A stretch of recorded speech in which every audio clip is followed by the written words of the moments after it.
큰 믿음을 보인 가나안 여인이었습니다. 여러분 잘 아시죠? 가나안 여인이 어떤 여인인지. 예수님께서 두루와 시돈 지역을 들어갔을 때에 한 여인이 따라오면서 소리를 쳤습니다. 주 다윗의 자손 예수여, 나를 불쌍히 여기소서. 내 딸이 흉악한 귀신이 들렸나이다. 그때 예수님은 아무 반응도 보이지 않으시고 침묵하셨습니다. 침묵하신 뜻이 우리 나중에 발견할 텐데 나중에 있었습니다. 주님이 침묵하실 때는 더 큰 어떤 계획이나 영광이나 우리의 믿음을 끌어내시려고 하시는 참 뜻이 있음을 여러분 깨닫기를 바랍니다. 욥도 마찬가지잖아요. 욥도 욥에게 고난을 주시고 침묵하시는 시간들을 가지잖아요.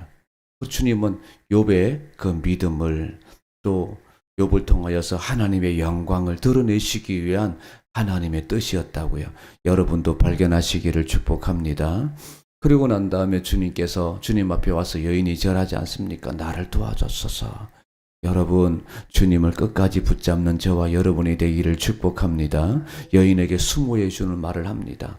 이 떡을 취하여서 개들에게 주는 거 합당하지 않다. 그랬더니 여인이 하는 말이 맞습니다. 우리는 개와 같은 대접을 받는 민족이 맞습니다. 유대인들로부터 우리는 그런 대접을 받고 있습니다. 그러나 개들도 떨어지는 부서기를 먹지 않습니까? 아주 겸손한 마음으로, 그리고 자기가 응답받고자 하는 그 큰 마음으로 나오는 여인의 모습을 보면서 예수님이 하시는 말씀이 내 믿음이 크도다. 할렐루야. 예, 우리도 이런 큰 믿음을 가지는 성도들이 되시길 바랍니다. 감정이나 아니면 환경이나 아니면 내가 생각하는 그 생각대로 아니라 주님으로부터 내가 은혜만 받을 수 있다면, 주님을 만날 수만 있다면, 주님의 그 영광이 드러나기만 한다면 나는 족합니다라는 그런 믿음, 이 믿음이 큰 믿음인 겁니다. 여러분 감정에 치우치지 마시기를 축복합니다. 환경도 마찬가지고요. 우리의 믿음은 끝까지 주님을 붙드는 믿음인가 살펴보자고 했습니다. 5장 세 번째입니다. 치유와 생명이 되시는 예수님. 오늘 본문을 통해서 와, 예수님 대단하시네. 야, 예수님이 칠병이의를 행하셨네.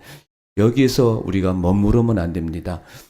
예수님께서 고치시고 살리시고 일으키시는 그런 모습을 보면서 예수님은 구약에 예언되어진, 바로 예언되어진 치유자이시구나. 메시아이시면서 치유자이시구나. 그리고 예수님께서 직접 말씀하신 것처럼 내 살을, 내 피를 먹어야만이 너 살 수 있어. 생명 되시는 예수님이시구나. 칠병이의의 기적을 통하여서 생명 되시는 예수님을 우리에게 말씀하고 계시는구나. 여러분, 생명 되시는 예수님을 발견하시기를 축복합니다. 할렐루야. 29절부터 32절까지 내용입니다. 병자들을 고치시고 메시아이심을 드러내십니다. 산에 올라가서 앉았을 때에 많은 사람들이 많이 나옵니다. 나올 때 혼자 나오지 않고 병자들을 데리고 나오는데요.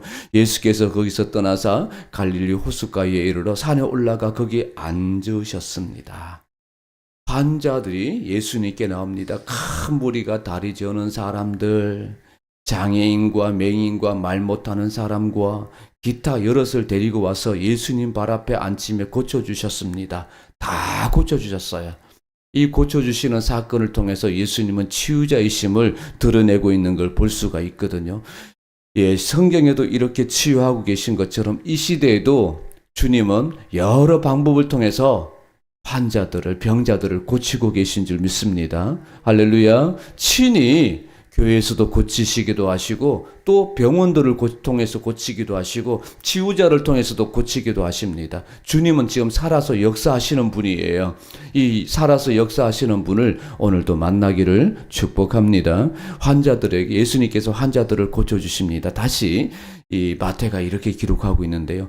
말 못한 사람이 말하고 장애인이 온전하게 되고 다리 저는 사람이 걸으며 맹인이 보는 것을 무리가 보고 놀랍게 여겨. 그리고 이스라엘 하나님께 영광을 돌리고 있습니다. 예수님이 하시고자 하시는 참 참 일을 지금 예수님은 잘하고 계신 걸 볼 수 있어요. 그 영광을 자기가 다 차지 않고 하나님께 영광을 돌리잖아요. 오늘 저와 여러분들도 먹든지 마시든지 무엇을 하든지 우리는 하나님의 영광을 드러내야 할 줄 믿습니다. 어제 어떤 분이 저에게 어떤 칭찬을 했는데 오늘 새벽에 가만히 묵상해 보니까 제가 영광을 안 돌렸더라고요. 제가 그걸 취했더라고요. 여러분, 어떤 경우든지 하나님께 영광 돌리는 저와 여러분이 되길 바랍니다. 영광을 취하는 순간 제가 하나님이 되어지는 것이고, 영광을 취하는 순간 그때부터 잘못될 수가 있어요. 무조건 여러분 영광을 하나님께, 입술을 통해서도 영광 돌리고 삶을 통해서도 하나님께 영광 돌리는 여러분이 되기를 바랍니다. 우리 인용 구절 봅시다. 예수님이 구약에 어떻게 예언되어졌는지요? 이사야서 주 여호와의 영이 내게 내리셨으니 이는 여호와께서 내게 기름을 부으사 가난한 자에게 아름다운 소식을 전하게 하려 하심이라. 나를 보내사 마음이 상한 자를 고치며 포로된 자에게 자유를, 갇힌 자에게 노임을 선포하며 여호와의 은혜의 해와 우리 하나님의 보복의 날을 선포하여 모든 슬픈 자를 위로하되 무릇 시온에서 슬퍼하는 자에게 화관을 주어 그 죄를 대신하며 기쁨의 기름으로 그 슬픔을 대신하며 찬송의 옷으로 그 근심을 대신하시고 그들이 의의 나무 곧 여호와께서 심으신 그 영광을 나타낼 자라 일컬음을 받게 하려 하심이라. 예수님 오시기 전 800년 전 이사야 선지자가 메시아가 오시면 이런 일들을 할 것이다 라고 예언했잖아요. 예수님이 오셨는데 그대로 하세요. 병든 사람들 고치고 마음에 상처 있는 사람들을 고치고 우는 사람들을 고치고 주님이 회복시키시고 다 세우시는 걸 볼 수 있습니다. 이 사역은 마지막까지 계속 하실 겁니다. 이제 누구를 통하여서요? 우리를 통하여서 성령님이 이곳에 오셔서 우리를 통하여서 이 일을 또 계속 이루어 가실 줄 믿습니다. 우리 교회가 주님이 하셨던 그 사역을 계속 이어가야 할 줄 믿습니다. 할렐루야. 병든 사람 고쳐주고 마음에 상처 있는 사람 고쳐주고 저는 3절의 말씀이 더 마음에 와닿습니다. 무릇 시온에서 슬퍼하는 자에게 화관을 주시며 주님이 하시는 일이라니까요. 죄를 대신하며 기쁨의 기름으로 그 슬픔을 대신하며 찬송의 옷으로 그 근심을 대신하시고 그들이 의의 나무 곧 여호와께서 심으신 영광을 나타낼 자라 일컬음을 받게 하리라 하심이라. 할렐루야. 주님이 저희 교회를 통하여서 이 일을 계속 성령을 통하여서 이루실 줄 믿습니다. 여러분을 통하여서 계속 이루어 가실 줄 믿습니다. 32절부터 39절까지입니다. 생명의 주인이신 예수님입니다. 예수님께서 많은 무리들이 모였습니다. 계속 말씀을 나누고 가지고 온 음식들을 같이 나누면서 천국의 잔치를 계속 지금 벌이고 있습니다. 그런데 문제가 생겼어요. 봅시다. 무리를 불쌍히 여기시는 예수님의 모습인데 예수님께서 제자들을 불러 이러십니다. 내가 무리를 불쌍히 여기노라. 예수님께서는 무리를 불쌍히 여기는 것처럼 우리를 불쌍히 여기시는 줄 믿습니다. 그들이 나와 함께 있는지 이미 사흘이며 하루 이틀 사흘 3일이 지났어요. 먹을 것이 지금 다 떨어진 겁니다. 길에서 기진할까 하여 굶겨 보내지 못하겠노라. 그러니까 제자들이 이르되 광야에 있어 우리가 어디서, 이게 인간이거든요. 인간의 한계거든요. 우리가 어디서 이런 무리가 배부를 만큼 떡을 얻으리까? 우리는 할 수 없습니다. 우리도 마찬가지잖아요. 우리가 어떻게 사람들을 다 먹일 수 있겠어요? 그때 예수님께서 너희에게 떡이 몇 개가 있느냐? 7개와 작은 생선 2마리가 있습니다. 떡 7개와 작은 생선 2마리가 있습니다. 거기에 모인 남자만 4,000명이에요. 남자만 모인 4,000명이고 그 외에 여자와 아이들은 다 숫자에 빠지져 있는데요. 7병2여 이걸 가지고 그 많은 무리를 어떻게 먹이겠어요? 그런데 주님이 먹이시는 걸 볼 수가 있습니다. 여기에 있습니다. 주님께 드리면요. 주님께 드리면 주님이 역사하실 줄 믿습니다. 주님께 드리면 생명을 살리십니다. 주님께 드리면 큰 역사들이 더 크게 나타난다는 걸 여러분 말씀하시는 걸 볼 수가 있습니다.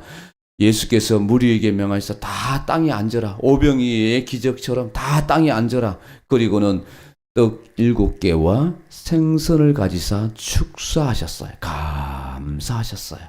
그 많은 무리 앞에 칠병이어는 너무나 작은 것이지만 그 작은 것을 보시고 주님은 감사하셨어요.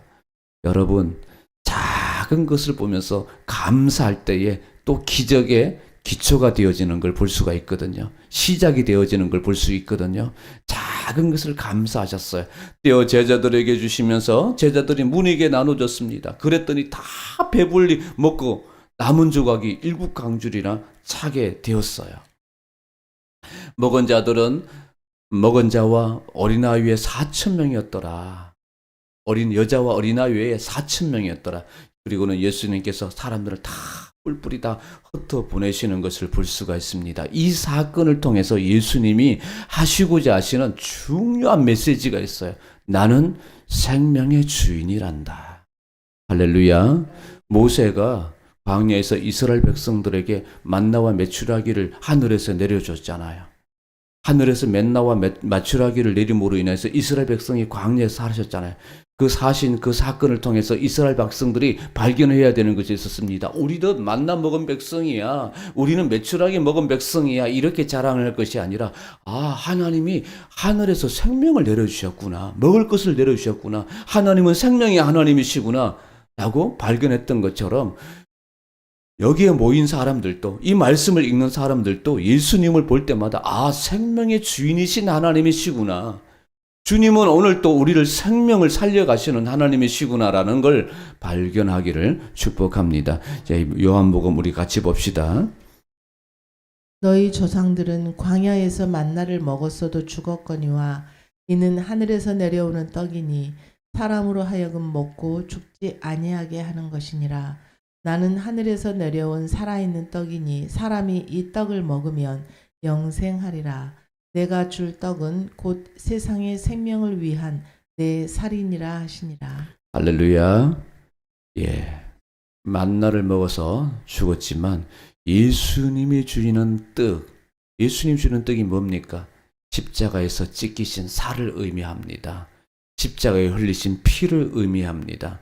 십자가에서 흘리신 그 살을 먹는 사람, 바로 십자가는 나를 위해서 죽으신 사건이야 라고 믿는 사람은 그 생명의 떡을 먹었기 때문에 영원히 만나를 먹어서 죽었지만 예수님이 주신 그 살, 예수님 주신 그 십자가는 영원히 살 거라라고 주님이 말씀하세요. 뭘 통해서요?